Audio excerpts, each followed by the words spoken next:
Expansão global no planeta azul.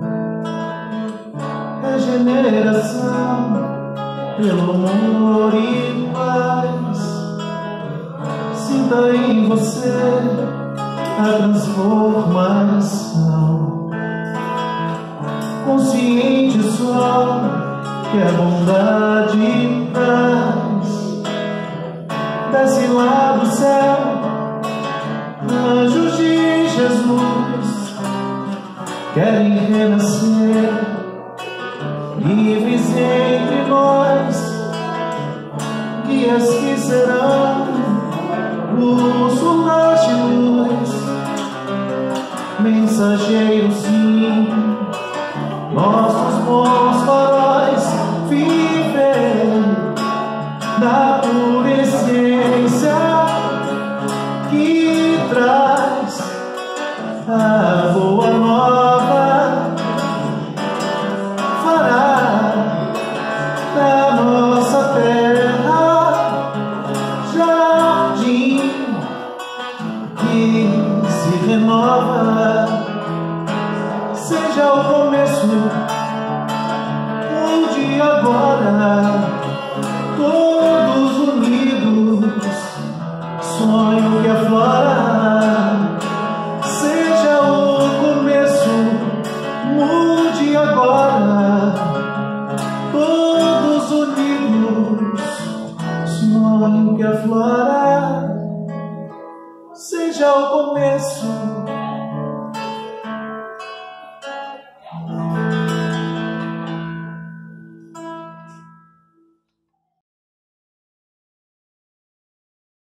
Olá, sejam todos bem-vindos a mais uma palestra online do Centro Espírita André Luiz. Agradecemos a todos que aqui estão presentes e rogamos que estejamos todos ligados a Jesus e às equipes espirituais para recebermos tanto os ensinamentos quanto o carinho da equipe espiritual com cada um de nós. Nós agradecemos aos nossos irmãos, ao nosso irmão que fez a harmonização, nosso irmão Maicon Leal. Agradecemos porque nossas mentes, nossos sentimentos ficaram mais leves, mais tranquilos, para assim podermos assimilar o estudo dessa noite. Convido a cada um de vocês, porque eu acho que já tem perto, que deixem suas águas próximas, as garrafas ou o copo, como queiram, para que sejam fluidificadas. Aqueles que quiserem, pode ser uma garrafa para a semana toda. Aqueles que estejam com algum problema de saúde, peçam para que seja colocado o remedinho. E aqueles que desejarem, apenas para hoje. Convido todos vocês a que prestem bastante atenção durante todo o período da palestra, pois nesse instante nossos irmãos estarão agindo em nossas mentes, em nosso perispírito, em nós espírito. Convido-os agora a que cerremos os nossos olhos e façamos uma prece. Vamos pensar no nosso mestre querido, que nesse momento, do alto do monte, onde ele fez o sermão das bem-aventuranças, nós possamos senti-lo, vê-lo, espargindo sobre nós suas mãos, cheias de luzes multicoloridas, dentro da necessidade de cada um. Chegará até nós e preencherá as nossas necessidades. Vamos olhar a este mestre querido, que mesmo não necessitando, já tendo enviado tantos profetas, tantos filósofos, tantos historiadores, tantas pessoas, espíritos superiores a nós para nos instruírem, ele viu que para que a sua orientação fosse eficiente, ele veio até nós, num momento difícil, de energias conturbadas, e agradecer, porque compassivamente, amorosamente, firme, ele nos orientou, nos trouxe as instruções e nos ensinou o maior dos fenômenos que nós podemos ter para sermos bons uns com os outros, o amor. Querido Mestre Jesus, rogamos a Ti que nos permita, hoje e sempre, sermos capazes de orar por todos os nossos irmãos nesse imenso planeta. Nesse planeta que chamamos de nossa casa e que hoje vive momentos conturbados. Que nós possamos espargir apenas amor e compreensão. E assim doarmos, junto com as equipes espirituais, o cuidado que esse planeta necessita e todos os seres que nele habitam. Retornando a nós agora, Mestre, rogamos a Ti, a equipe espiritual que dirige o Centro Espírita André Luiz, a equipe espiritual que dirige essa palestra nesse instante, que nos permita dar por iniciadas as nossas atividades, dizendo humildemente: "Sê conosco, Mestre, ilumina cada um de nós e a nossa palestrante, que assim seja." Meus irmãos, a nossa palestrante de hoje é a nossa irmã Patrícia Torres, e ela nos trará o tema No Caminho de Emaús, passagens de Jesus, e que nos mostrará orientações que ele nos trouxe. Passamos agora a palavra para você, Patrícia, e que seja bem tranquila a sua palestra e que nós possamos aproveitar cada uma das suas palavras. Você pode iniciar a sua palestra. Seja bem-vinda, minha irmã.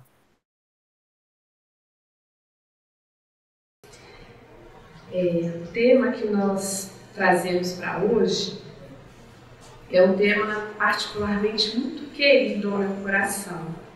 E por isso desejo de partilhar com vocês essas reflexões. Nós falamos aqui de paz, de caridade, de amor, de aprendizado. Falamos do companheiro. E eu penso que essa passagem, ela traz para nós tudo isso. Ela traz para nós tudo isso, um pouco dessas reflexões. Reflexões que estão lá no Evangelho de Lucas. Um evangelho que a irmã Joana de Ângeles diz que é portador de uma beleza incomum. E por que isso? Porque Emmanuel, no livro Paulo e Estevão, ele vai nos esclarecer que o Evangelho de Lucas é um projeto de Paulo. E se falou aqui tanto de Paulo, né? O Evangelho de Lucas era um projeto de Paulo. O nosso Emmanuel relata assim que Paulo, ele havia informado a Lucas esse seu projeto de escrever sobre a biografia de Jesus. E ele queria valer-se das informações de Maria, sua mãe.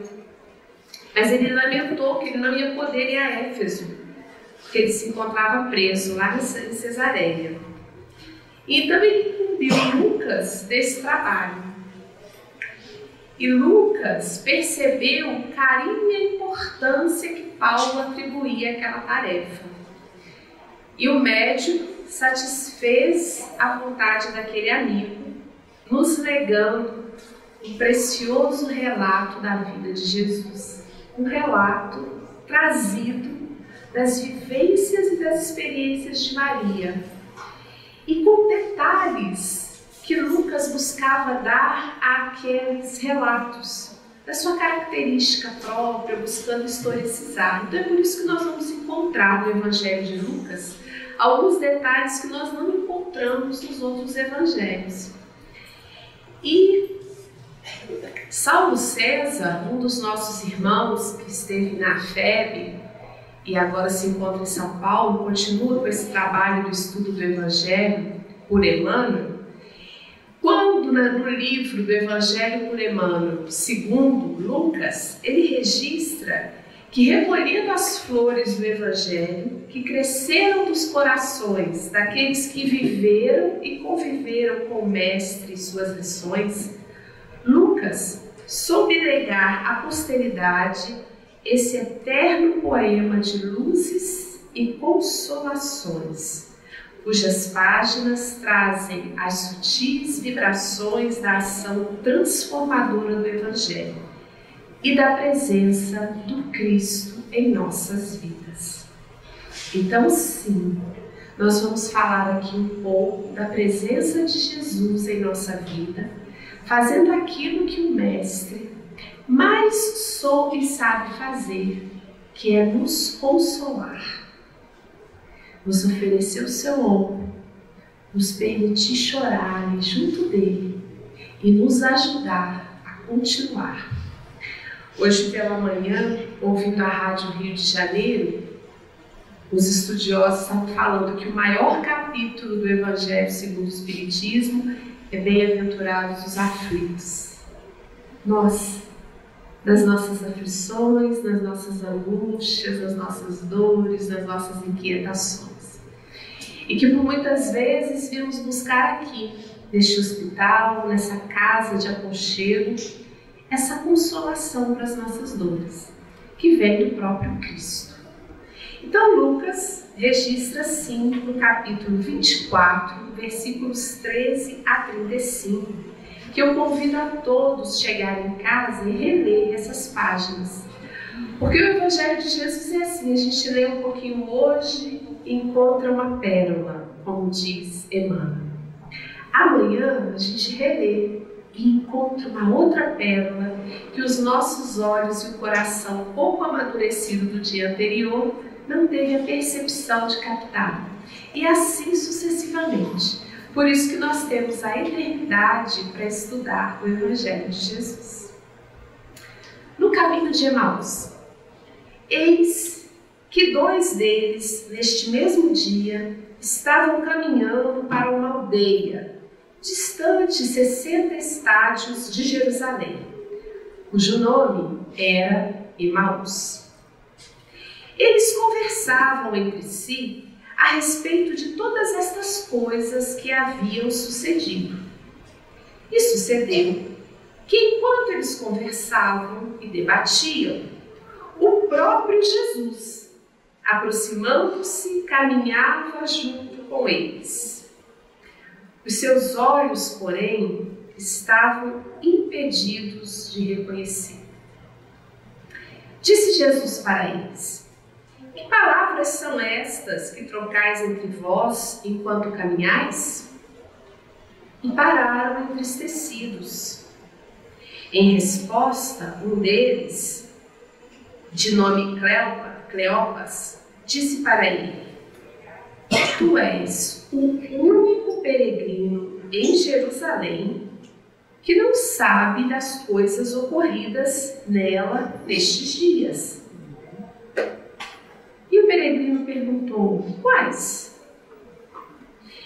Eles lhes disseram as coisas a respeito de Jesus Nazareno, que se tornou varão profeta, poderoso em obra e palavra, diante de Deus e de todo o povo. E como os sumos sacerdotes e as nossas autoridades o entregaram para uma condenação de morte e crucificação. Ora, nós esperávamos que ele fosse quem haveria de redimir Israel. Mas com todas estas coisas, este é o 3º dia que se passa desde que estas coisas aconteceram. Mas também dentre os nossos, algumas mulheres nos extasiaram, as quais estiveram de madrugada no sepulcro, e não encontrando o corpo dele, vieram dizendo terem visto também uma visão dos anjos, os quais dizem que ele vive. Alguns dos que estavam conosco partiram para o sepulcro e encontraram, assim como as mulheres também o haviam dito, mas não o viram. Disse-lhes ele: ó tolos e lentos de coração, para crer em todas as coisas que falaram os profetas. Porventura, não era necessário Cristo padecer estas coisas e entrar em sua glória? E começando por Moisés e por todos os profetas, interpretou-lhes em todas as Escrituras as coisas a respeito dele mesmo. Ao se aproximarem da aldeia para onde estavam indo, ele simulou ir para mais longe. Eles o pressionaram, dizendo: permanece conosco, porque está para anoitecer e o dia já declinou. Ele entrou para permanecer com eles. E sucedeu que, ao reclinar-se à mesa com eles, tomando o pão, abençoou e, depois de parti-lo, dava a eles. Seus olhos foram abertos e o reconheceram, mas ele se tornou invisível a eles. E disseram um ao outro: porventura não estava o nosso coração queimando em nós quando nos falava pelo caminho, quando nos abria as Escrituras? E na mesma hora, levantando-se, voltaram para Jerusalém e encontraram reunidos os 11 e os que estavam com eles, dizendo que realmente o Senhor se levantou e tornou-se visível a Simão. Eles explicaram as coisas ocorridas no caminho e como o haviam reconhecido pelo partir do pão. Grande o texto, né? E às vezes nós nos perdemos na leitura e não apreendemos a profundidade dos registros que o evangelista faz. E nós vamos tentar trazer aqui um pouco do que esses acontecimentos registrados nesse evangelho nos trazem como reflexão. Em especial, esse texto, ele nos traz algumas mensagens sobre a imortalidade do espírito após a morte do corpo, a comunicação mediúnica, a materialização dos espíritos, além de profundas reflexões sobre a fé, o entendimento da vida espiritual e, sobretudo, acima de qualquer coisa, o irrestrito cuidado de Jesus para com cada um de nós, estando sempre ao nosso lado. Então vamos voltar ao início da passagem. Quando é que ocorre esse registro? Aqueles eram dias muito difíceis. Jesus havia sido morto e crucificado, e todos os que o acompanhavam haviam se dispersado. Eles estavam desalentados, frustrados, profundamente tristes. Eles haviam depositado naquele ser os seus sonhos de libertação, o sonho de libertação do jugo do poder romano. E aquele homem que eles haviam depositado essa esperança havia sido morto. E morto de uma forma dolorosa e vergonhosa. Aquelas pessoas se sentiam derrotadas. E elas estavam com uma imensa saudade de Jesus. Assim como alguns de nós, que nos sentimos desalentados, derrotados, abandonados e com uma profunda saudade do Mestre. Esses eram dias difíceis. E Jerusalém, em hebraico, significa a cidade da paz. Significa o símbolo da comunhão com Deus. E Emaús? Emaús é aquela cidadezinha que no início da passagem, nós falamos aqui, ficava em torno de 10 a 12 quilômetros distante de Jerusalém. À medida que nós vamos estudando o Evangelho, nós vamos aprendendo que nada está colocado ali ao acaso. O que nós estamos falando? Que Jerusalém representa a cidade da paz, Emaús está distante, e o que representa Emaús nessa passagem? Simbolicamente, Emaús representa um estado de desânimo. Eles se afastam de Jerusalém da cidade da paz, da cidade da comunhão com Deus, simbolicamente. Eles se afastam e vão viver ao longo deste caminho um período de desalento, de abatimento, de desesperança, que muitos de nós conhecemos muito bem. Quando nós vemos nossos sonhos desfeitos, como aqueles discípulos que concentraram a sua esperança de libertação em Jesus, sem compreender que Jesus falava da libertação de almas, sem compreender que a linguagem de Jesus era uma linguagem para o espírito imortal e não para um ser vivente por um período naquele planeta. Por isso que o que Cristo falou há mais de 2000 anos é tão contemporâneo e tão próximo de nós. Porque a linguagem do Mestre é para o nosso espírito imortal. Mas aqueles homens, àquela época, e alguns de nós ainda hoje, ainda não compreendemos isso. Não entendemos que Jesus falava de uma libertação que é imperecível. Falava de uma vitória que não se inseria na subjugação de outros filhos de Deus por outros povos.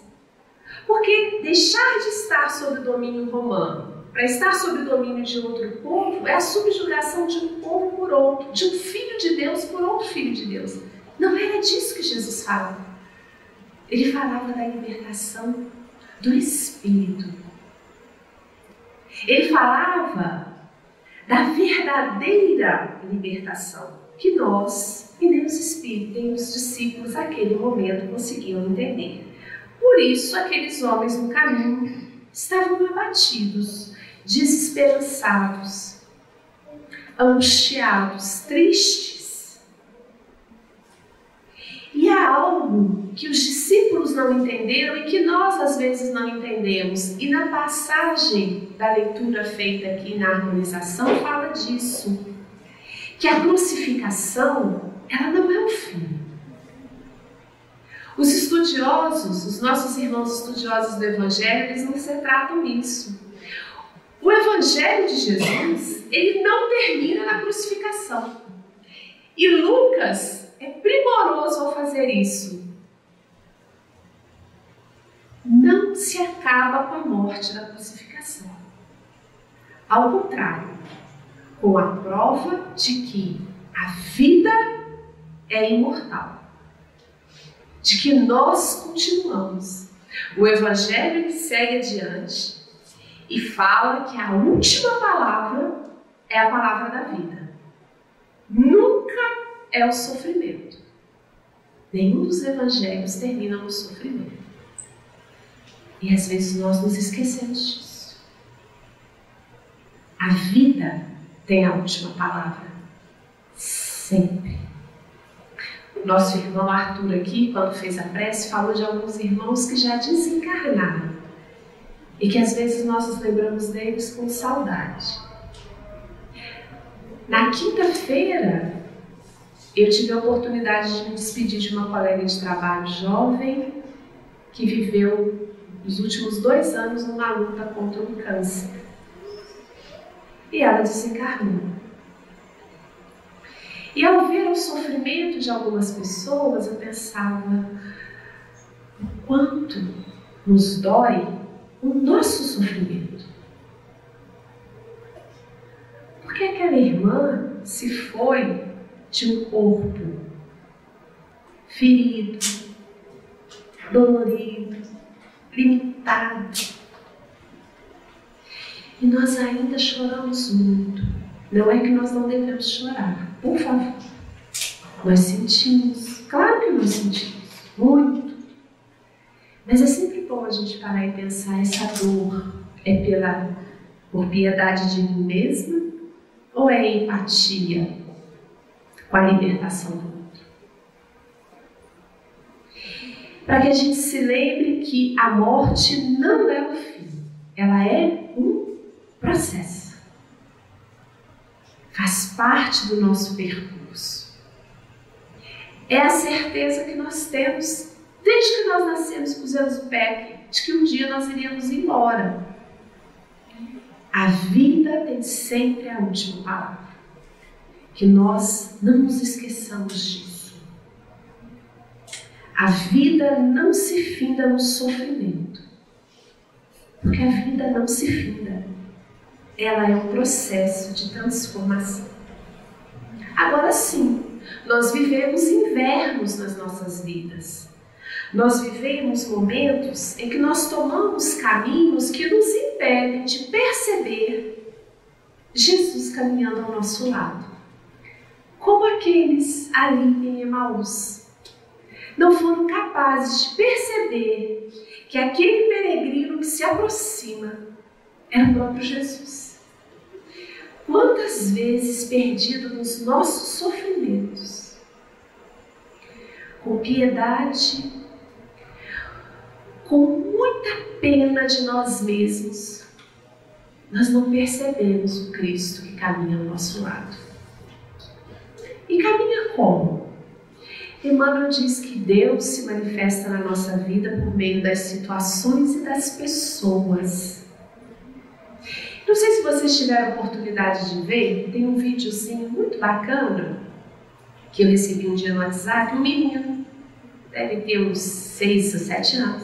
Ele acorda de manhã e começa a arrumar a mochilinha, começa a colocar os lanchinhos na mochilinha, não sei se vocês viram. E a mãe pergunta, onde é que você vai? Ele fala, eu vou procurar Deus. Ele coloca tudo em dobro dentro da mochila e sai.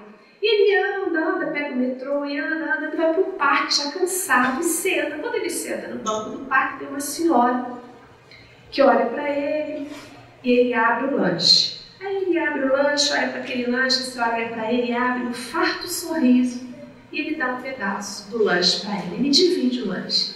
E aí eles conversam, eles batem papo e terminado o lanche, ele se despede, dá um abraço naquela senhora e volta para casa. E a mãe pergunta, e aí, você encontrou Deus? Ele disse, encontrei.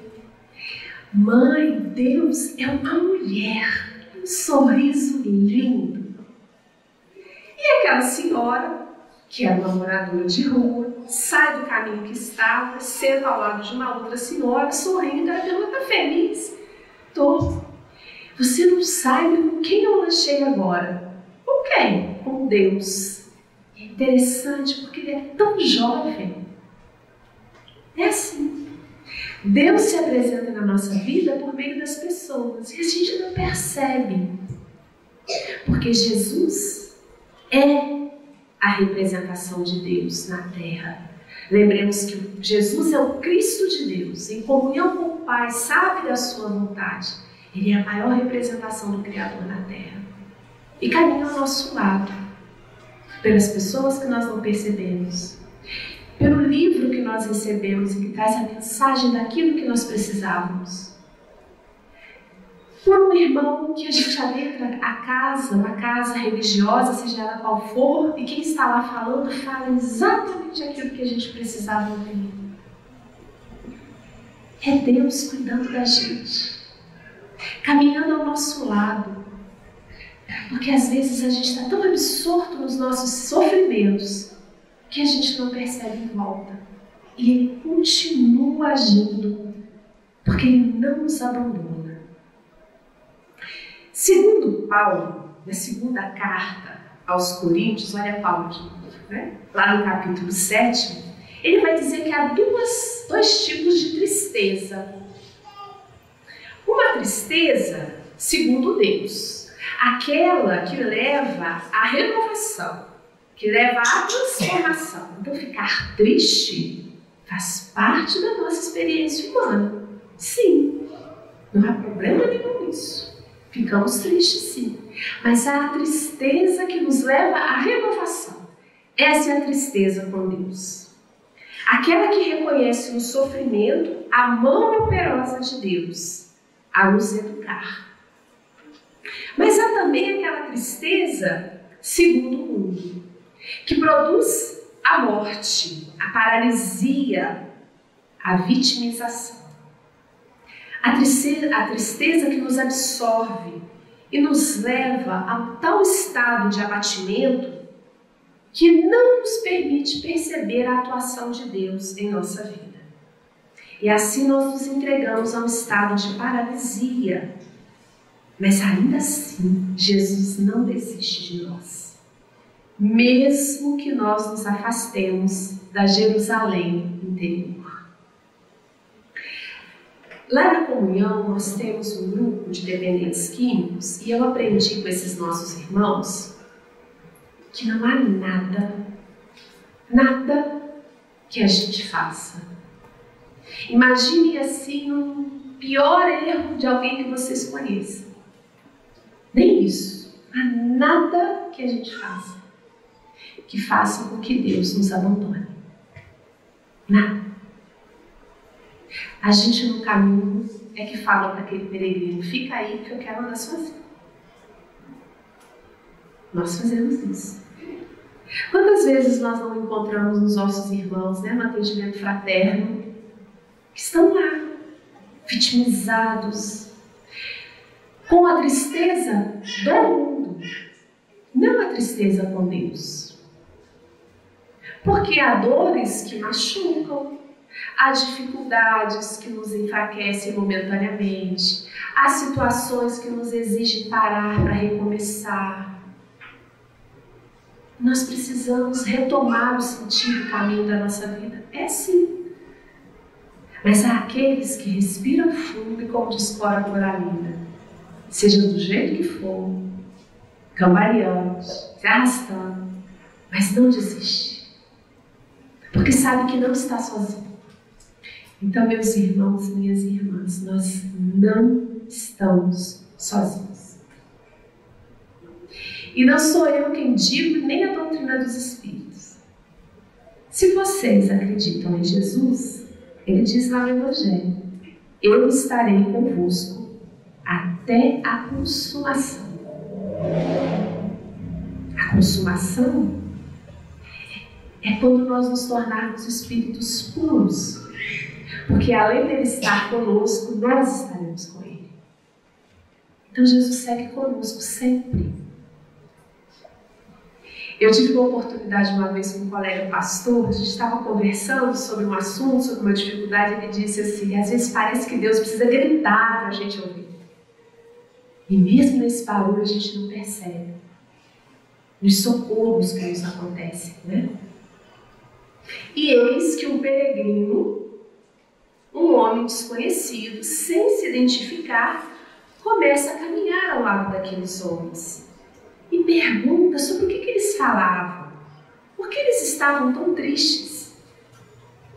E eles, absorvidos naquele desânimo, naquele abatimento, não conhecem o Mestre, não reconhecem o Mestre. E reconhecer Jesus ao nosso lado é tarefa possível para aquele que aprendeu a cultivar os tesouros imperecíveis da vida espiritual, ou faz um grande esforço para isso. Olhar com os olhos da alma e aí reconhecer que Jesus não nos abandona. E para isso precisamos desenvolver recursos que vão nos auxiliar a permitir que o Mestre haja em nossas vidas, por meio de um amigo, de uma palestra, de uma página de um livro, atentando para ter olhos de ver. E não percebemos muitas vezes porque esperamos transformações exteriores. Olha nós como os discípulos. Lá no Boa Nova, Jesus vai dizer àquele sacerdote, Hanã, que a obra de Deus o reino de Deus é obra divina no coração dos homens. O trabalho de Jesus na nossa vida não é um trabalho externo. Porque às vezes a gente pede assim, para eu reconhecer Jesus, fazer como aqueles homens que o reconheceram na partilha do pão, a gente, para reconhecer Jesus, precisa que ele mude a nossa vida externa. Se eu não tenho um emprego, se ele me der um emprego, ok. Se eu estou doente e não desencarnei, ok. Eu falo isso no meu grupo, no nosso grupo mediúnico. Às vezes as pessoas mandam uma mensagenzinha assim: fulano teve Covid, nós estamos em plena pandemia. Fulano teve alta. Tudo no comando de Deus. fulano desencarnou. Silêncio. E o nosso desencarne não está no comando de Deus? Deus piscou, errou. Então nós queremos reconhecer como esses discípulos de Jesus na nossa vida pela ação externa. Como eles que o reconheceram na partida do pão. Mas Jesus fala que ele veio agir dentro de nós, no nosso interior, para nos modificar, para nos transformar. E quantas vezes nós não permitimos que a mudança comece de dentro para fora e a atuação amorosa do Pai é de fora para dentro para ver se a gente encurta o caminho, para ver se a gente aprende. Porque nós estamos buscando mágicas. Alguns de vocês estão aqui hoje devem ter ouvido assim dos seus irmãos fulano, você vai lá no André Luiz, reza por mim, tá? E o nosso trabalho? E a nossa ação? E a nossa transformação? É claro que a gente pode intervir, foi lido aqui, dos nossas testemunhas do plano invisível. Nós somos acompanhados por muitas delas. Nós estamos aqui nesse salão sendo cuidados, tratados pela espiritualidade que amorosamente vem aqui intervir. Mas e se nós não fizermos a nossa parte? Amanhã está todo mundo com dor de cabeça de novo, com a garganta doendo, com o estômago não sei assim assado. E por aí vai. Sai daqui ótimo. Mas daqui a 5, 10 minutos volta tudo de novo, porque mantém os mesmos pensamentos negativos, a mesma impaciência com os irmãos, a intolerância, a violência, a impaciência. Porque nós não mudamos. Esse peregrino acompanha, está ao nosso lado, mas ele não age naquilo que nós já temos condição de agir. Ele não faz aquilo que nós já temos condição de fazer. É por isso que ele caminha com aqueles homens e a um determinado momento ele faz um movimento de quem vai embora. Ele diz, não, fica com a gente. E aí, Emmanuel vai falar para a gente da distinção daqueles que querem se albergar com Jesus e aqueles que só estão de passagem. A diferença feita o tempo todo no Evangelho entre a multidão, o discípulo e o apóstolo. Nós somos quem? Multidão, discípulo ou apóstolo? E quem é a multidão? A multidão é aquela que ouve falar de Jesus e vai. Olha, vai lá no André Luiz, que tem um tratamento bacana, tem um passe poderoso, você vai ficar ótimo, vai. E vem. E fica aqui anos e anos e anos. Eu estava pensando, né, na hora da prece, eu tenho um pouco mais de 30 anos na doutrina. E falei assim, mas há quanto tempo eu estou na doutrina, mas há quanto tempo a doutrina está em mim? Então, eu sou multidão, eu sou discípulo, eu sou apóstolo. Eu vou junto, eu vou com o movimento. Eu quero os efeitos externos. Eu quero o alívio transitório. Eu vou atrás do passe, do tratamento físico e espiritual, da desobsessão. Mas eu não faço as mudanças que eu tenho que fazer em mim. A espiritualidade vai sempre nos socorrer. As nossas preces serão sempre ouvidas, sempre. Mas é aquilo que cabe a mim fazer. O que cabe a mim consolidar desses alívios, desse socorro, dessas orientações, da companhia do peregrino que fala comigo o tempo todo? O que cabe a mim? Eu não faço. Ainda não faço. A multidão busca o milagre. Os discípulos, esse não quer mais o alívio transitório. Já caminha com Jesus. Já quer estar com Ele. Mas o apóstolo é aquele que quer intimidade com Cristo. Por isso que o evangelista usa esse símbolo do peregrino que faz movimento de ir embora e eles o convidam a ficar. Nós queremos intimidade com Jesus? Essa intimidade tem um preço. Jesus vai falar também lá no Boa Nova. Nós somos tão fiéis ao mundo. Se nós queremos a nossa casa, casa material, a gente economiza, trabalha igual maluco, faz um monte de coisa. A gente é fiel àquele propósito. Por que achar que com Deus nós também não temos que ter fidelidade? Nos albergarmos com Jesus também exige de nós fidelidade às coisas do Cristo. Que são o quê? A paciência. Nós estamos vivendo talvez uma nova onda da pandemia. Ai, tomara que passe logo. Vai passar na hora que a gente tiver aprendido. Se a gente não aprendeu ainda, vamos repetir. O que a gente tem que aprender? Não sei. Cada um tem que aprender. O que eu tenho que aprender nesse momento? A tolerância, a humildade, a sabedoria, para saber aceitar as coisas que eu não posso mudar as que eu posso, coragem. Esse é o apóstolo que quer se albergar, quer ter intimidade com Jesus, que não reconhece o Cristo na vida somente pela ação externa, mas pela ação interna. E quer partilhar com o Pai, com Jesus, não somente o pão material, mas o pão celeste, da vida, da vivência espiritual. Jesus é esse peregrino que nos conhece profundamente.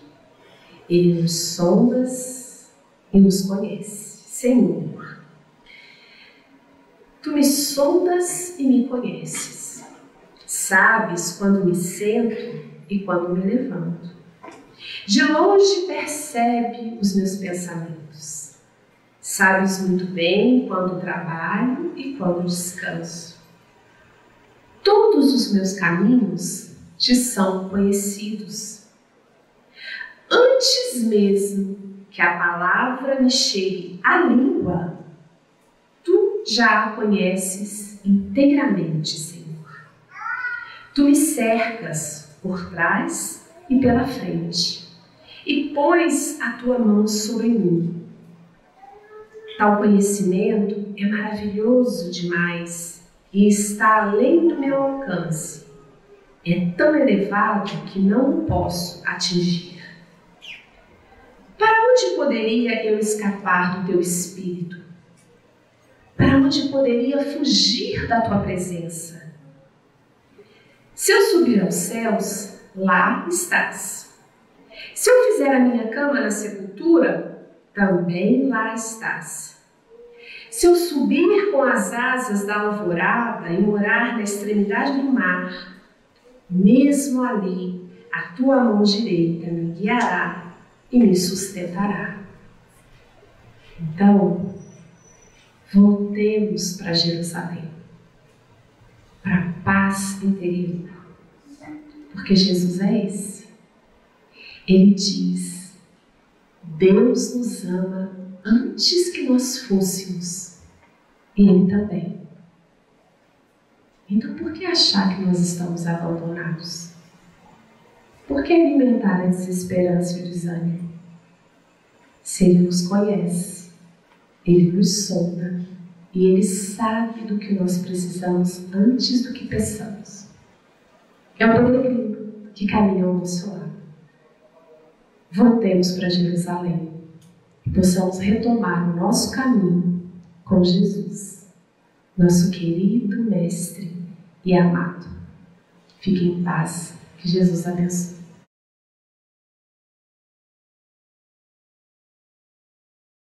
Agradecemos a nossa irmã Patrícia Torres por essas palavras que nos orientaram, que nos mostraram passagens que não havíamos percebido e que ligou em nós o conhecimento que eu havia guardado, mas que não fazíamos uso. Que possamos utilizar suas palavras em todos os momentos e nos deixar levar pelas palavras do Mestre e suas orientações. Agradecemos a vocês que assistiram compassivamente a nossa palestra. Agradecemos porque prestaram atenção e permitiram as equipes espirituais atuarem. E convido vocês, nesse momento, a que possamos fazer a nossa prece de encerramento. Vamos mais uma vez cerrar nossos olhos. Mas dessa vez nós não vamos ao monte atrás de Jesus. Nós vamos mentalizar o salão de palestras do Centro Espírita André Luiz. Como se nós estivéssemos lá assistindo a palestra presencialmente. E vamos agradecer às equipes espirituais que lá atuam por terem nos conduzido, cuidado, amparado, protegido, orientado. E aqui, unidos a esses irmãos, aos nossos amigos mentores, aos nossos protetores, nós vamos agradecer à equipe que dirige o Centro Espírita André Luiz, a equipe que dirige as palestras, aos nossos orientadores, por essa noite, por esses conhecimentos, por essa oportunidade.